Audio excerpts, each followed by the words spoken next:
Good morning friends. ये 6 महीने के करंट अफेयर का 5वां भाग है। इससे पहले के सभी वीडियो अपलोड कर दिए गए हैं, तो आप लोग उसको भी जाकर देख लें। चलिए शुरू करते हैं आज का वीडियो। 8 अक्टूबर 2020 को प्रधानमंत्री नरेंद्र मोदी द्वारा रो पैक्स फेरी सेवा का ऑनलाइन माध्यम से शुभारंभ किया गया। यह फेरी सौराष्ट्र में भावनगर के घोघा शहर से सूरत के हजीरा शहर तक चलेगी। ऋषिकेश कर्णप्रयाग रेल मार्ग पर देश की सबसे लंबी सुरंग, ये सबसे लंबी सुरंग, रेल सुरंग नहीं कह रहा है, सिर्फ सबसे लंबी सुरंग कह रहा है, का उद्घाटन 8 अक्टूबर 2020 से शुरू हुआ। इस प्रोजेक्ट के तहत ऋषिकेश से कर्णप्रयाग तक 125 किलोमीटर रेल लाइन 17 सुरंगों से होकर गुजरेगी। यह देश की सबसे लंबी सुरंग होगी। अब तक की सबसे लंबी सुरंग जम्मू कश्मीर के पीर पंजाल में स्थित है। 15 अक्टूबर 2020 को एशिया की सबसे लंबी जोजिला सुरंग का निर्माण किया गया। इसकी लंबाई 14.15 किलोमीटर है। यह श्रीनगर कारगिल लेह नेशनल हाईवे पर 11,578 फीट की ऊंचाई पर निर्माणाधीन है। भारत के 8 सागर तटों को, ये तट लिखा हुआ है, तटों को ब्लू फ्लैग अंतर्राष्ट्रीय लेबल दिए जाने की सिफारिश की गई है। यह 8 समुद्र तट इस प्रकार हैं, नीचे दिखाए गए हैं। यह ब्लू फ्लैग प्रमाणीकरण डेनमार्क के द्वारा दिया जाता है। अब देख लेते हैं 8 तट को। गुजरात का शिवराजपुर तट, दमन एवं दीव का घोघला तट, कर्नाटक का कासरगोड बीच, कर्नाटक का पदुबिद्री बीच, केरल का कप्पड़ बीच, आंध्र प्रदेश का रुषिकोंडा बीच, उड़ीसा का गोल्डन बीच, अंडमान निकोबार का राधानगर बीच। ये 8 है, इम्पोर्टेंट है, पूछता भी है एग्जाम में इसके बारे में। 19वां शंघाई सहयोग शिखर बैठक भारत की मेजबानी में, देखिए इसकी मेजबानी भारत ने की थी। 30 नवंबर 2020 को संपन्न हुआ। भारत के उपराष्ट्रपति एम वेंकैया नायडू ने सम्मेलन की अध्यक्षता की थी, तो इसकी अध्यक्षता एम वेंकैया नायडू जी ने किया है। 2025 तक भारत की जीडीपी 5 ट्रिलियन तक पहुंचने की उम्मीद है। भारत 29 वर्ष की औसत आयु वाला सबसे युवा देश होगा। तुर्कमेनिस्तान मेहमान देश के रूप में हिस्सा लिया। भारत नेविगेशन उपग्रह प्रणाली के लिए IMO अंतर्राष्ट्रीय समुद्री संगठन मान्यता पाने वाला दुनिया का चौथा देश बना है। ये 4 देश कौन कौन से हैं? अमेरिका, रूस, चीन और भारत। अमेरिका GPS, ये हर एक देश की नेविगेशन प्रणाली का नाम है। रूस ग्लोनास, चीन बेइदोउ, यूरोपीय संघ गैलीलियो, भारत IRNSS नाविक। उमंग ऐप का अंतर्राष्ट्रीय संस्करण लॉन्च किया गया है। पन्ना टाइगर रिजर्व को यूनेस्को बायोस्फीयर रिजर्व का दर्जा दिया गया। पन्ना भारत का 12वां जैवमंडल आरक्षित क्षेत्र है।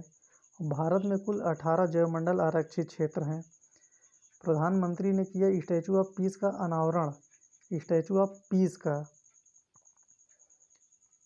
प्रधानमंत्री नरेंद्र मोदी ने 16 नवंबर 2020 को जैन आचार्य विजय वल्लभ सुरेश्वर जी महाराज की 151वीं जयंती के अवसर पर स्टैचू ऑफ पीस का अनावरण किया। अष्ट धातु से बनी 151 इंच ऊंची, तो इसकी हाइट कितनी है? 151 इंच है।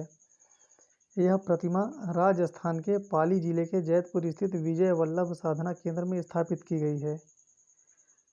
7 नवंबर 2020 को भारतीय उपग्रह EOS-01 के साथ 9 विदेशी उपग्रहों को सफलतापूर्वक प्रक्षेपित किया गया। यह प्रक्षेपण आंध्र प्रदेश में श्रीहरिकोटा स्थित सतीश धवन अंतरिक्ष केंद्र से उपग्रह प्रक्षेपण यान PSLV C49, ये C49 है, के द्वारा किया गया है। 9 विदेशी उपग्रहों में 1 लिथुआनिया का है, 4 लग्जमबर्ग का है और 4 अमेरिका का है।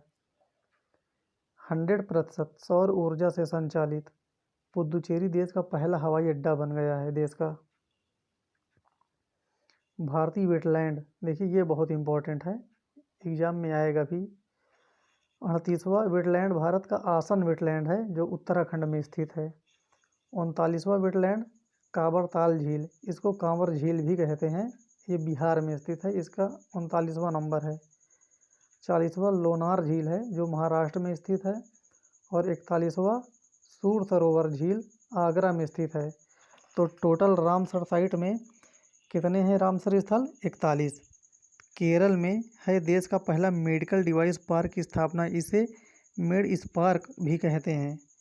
प्रधानमंत्री मोदी द्वारा 3 अक्टूबर 2020 को अटल टनल का उद्घाटन किया गया। यह 9.02 किलोमीटर लंबी टनल मनाली को पूरे वर्ष लाहौल स्पीति घाटी से जोड़ेगी।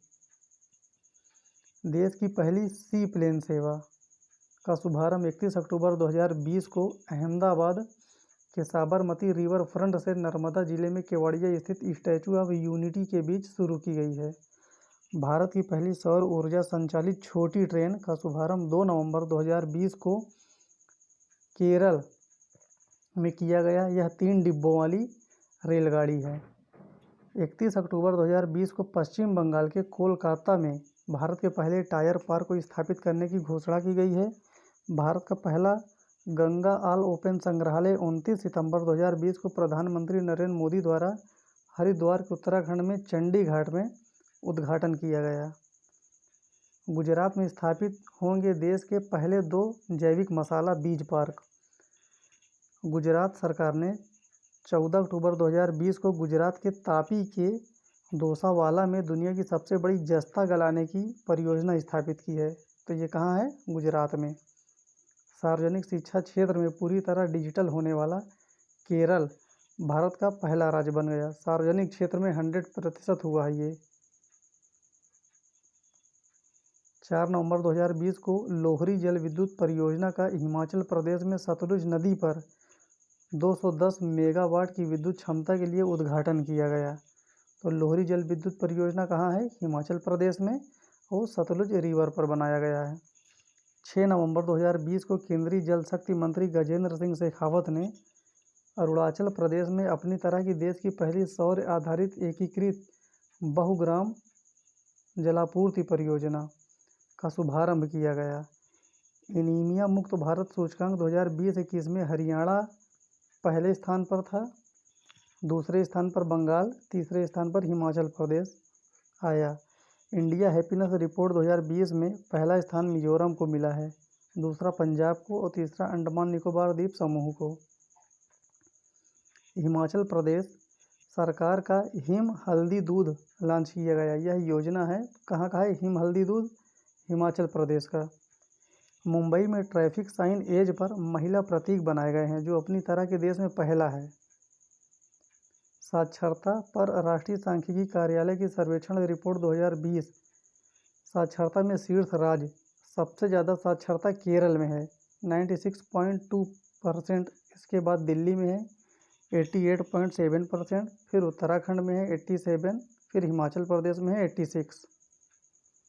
साक्षरता में पिछड़े राज्य जो सबसे कम साक्षर हैं वो है आंध्र प्रदेश 66.4%, फिर राजस्थान 69%, तेलंगाना 72%, बिहार 70%, यूपी 73%, मध्य प्रदेश 73%। रिपोर्ट में कहा गया है कि 4% ग्रामीण परिवारों के पास कंप्यूटर है और 23% शहरी परिवारों के पास। 43 ऐप पर प्रतिबंध के बाद भारत में कुल 267 चीनी ऐप पर प्रतिबंध लगाया गया है। तो टोटल पूंछ भी लेगा कितने हो गए हैं? तो 267 हो गए। बेंगलुरु के नील मांगला और सोलापुर के बेल स्टेशन के बीच 30 अगस्त 2020 को पहली बार रोरो रेलगाड़ी चलाई गई बेंगलुरु में। 26 अगस्त 2020 को भारतीय पुरातत्व सर्वेक्षण के 7 नए सर्किल की घोषणा की गई। तो टोटल पूंछ भी लेगा कितने हैं? तो 7 है। कौन कौन से हैं? चित्र, ये तमिलनाडु में है, रायगंज पश्चिम बंगाल, राजकोट गुजरात, जबलपुर मध्य प्रदेश, झांसी उत्तर प्रदेश, मेरठ उत्तर प्रदेश, हम्पी कर्नाटक। दुनिया के सबसे ऊंचे पियर ब्रिज। देखिए, पियर ब्रिज का मतलब होता है ऐसा पुल जिसके जो स्तंभ होते हैं सबसे लंबे हों। कितने लंबे होते हैं? अब यही पूछता है एग्जाम में। दुनिया के सबसे ऊंचे पियर ब्रिज का निर्माण मणिपुर में, भारतीय रेल मणिपुर में दुनिया के सबसे ऊंचे स्तंभ वाले पुल पियर ब्रिज का निर्माण कर रही है। यह पुल नोनी के पास ईआई नदी पर निर्माणाधीन है। ब्रह्मपुत्र नदी पर बना देश का सबसे लंबा रोपवे। देखिए, सबसे ऊंचा नहीं कह रहा है, सबसे लंबा कह रहा है। 24 अगस्त 2020 को असम राज्य सरकार ने 1.82 किलोमीटर इसे गुवाहाटी से कचहरी घाट से उत्तरी गुवाहाटी के डोल गोविंदा मंदिर तक संचालित किया जा रहा है। गुवाहाटी, तिरुवनंतपुरम और जयपुर एयरपोर्ट को 50 वर्षों के लिए लीज पर दिया गया है। उत्तर रेलवे ने अगस्त 2020 में दिल्ली के किशनगंज से त्रिपुरा के जिरानिया के लिए पहली व्यापार माला एक्सप्रेस ट्रेन, तो एग्जाम में पूछेगा व्यापार माला एक्सप्रेस ट्रेन कहाँ से चलाई गई, तो दिल्ली के किशनगंज से और त्रिपुरा के लिए चलाई गई। यह माल ढोने वाली इस ट्रेन में 360 किलोमीटर की दूरी सिर्फ 68 घंटे में तय की। यह 1360 है। सर्वाधिक वन विस्तार वाले देश, ये सर्वाधिक वन है रूस में सबसे ज़्यादा, फिर कनाडा 49, ब्राज़ील, अमेरिका, चीन, ऑस्ट्रेलिया, कांगो, अर्जेंटीना, इंडोनेशिया, इसके बाद भारत में 24.54। अंडमान निकोबार द्वीप देश की पहली फाइबर केबल परियोजना का शिलान्यास 10 अगस्त 2020 को प्रधानमंत्री नरेंद्र मोदी द्वारा किया गया। यह चेन्नई से पोर्ट ब्लेयर तक 2311 किलोमीटर लंबी फाइबर केबल है। The state of young child in India report 2020 report 21% में से 6 वर्ष से कम उम्र के 159 मिलियन बच्चे कुपोषित हैं तथा 36% कम वजन के शिकार हैं और 38% पूर्ण टीकाकरण प्राप्त नहीं कर पाए। इनमें मांगे स्वास्थ्य, पोषण और शिक्षा पर सर्वश्रेष्ठ प्रदर्शन करने वाले राज्य इस प्रकार हैं, जैसे केरल, गोवा, त्रिपुरा, तमिलनाडु और मिजोरम, ये सबसे अच्छे हैं। और सबसे खराब प्रदर्शन करने वाले राज्य हैं बिहार, उत्तर प्रदेश, झारखंड, मध्य प्रदेश और छत्तीसगढ़। 21 अगस्त 2020 को ट्रांसजेंडर व्यक्तियों के लिए राष्ट्रीय परिषद किसके लिए बनाया गया है, ट्रांसजेंडर व्यक्तियों के लिए का गठन किया गया, जो धारा 16 द्वारा प्रदत्त शक्तियों का उपयोग करते हुए केंद्र सरकार ने बनाया। भारत के बाहर दुनिया के पहले योग विश्वविद्यालय का उद्घाटन अमेरिका के लॉस एंजल्स में किया गया 23 जून 2020 को किया गया। इस योग विश्वविद्यालय का नाम स्वामी विवेकानंद योग विश्वविद्यालय रखा गया है। तो ये आज का 5वां वीडियो हमारा ख़त्म हो रहा है। कल अगले वीडियो में मिलते हैं, तब तक के लिए धन्यवाद।